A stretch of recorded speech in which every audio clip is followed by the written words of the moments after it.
Kita masuki berita pertama pemirsa, wabah penyakit mulut dan kuku atau PMK pada hewan ternak khususnya sapi di Sumsel terus meluas. Kini di Sumsel setidaknya sudah ditemukan 16 kasus, di mana 4 diantaranya dilaporkan mati.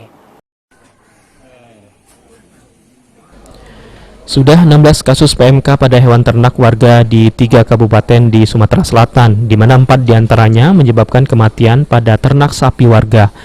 Disampaikan langsung oleh Kadis Bunak Provinsi Sumatera Selatan Ruzuwan Effendi saat memberikan pengarahan pada peternak dan pedagang sapi di Banyuasin pada Senin pagi. Setelah Satgas tingkat provinsi terbentuk, maka akan mengikuti Satgas tingkat kabupaten kota. Untuk sementara upaya penanganan PMK masih dilakukan secara posko di bawah kendali Kadis Bunak kabupaten kota masing-masing yang diperkuat dengan tenaga dokter kesehatan. Kalau yang sudah positif itu Oki, kemudian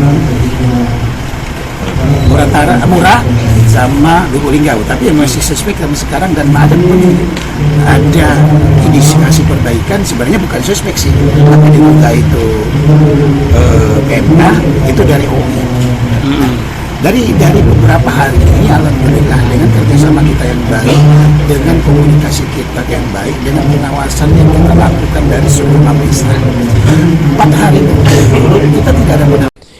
Hingga kini belum terjadi perluasan kasus PMK di Sumsel dari sebelumnya 4 kabupaten yakni Oki, Musirawas, Linggau, dan Ogan Ilir.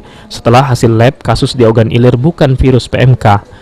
Sementara untuk mengantisipasi peredaran keluar masuk hewan ternak di Sumsel menjelang Idul Adha, setiap pedagang wajib mengantongi izin dari Kementerian jika lintas provinsi, izin dari Pemprov jika lintas kabupaten kota.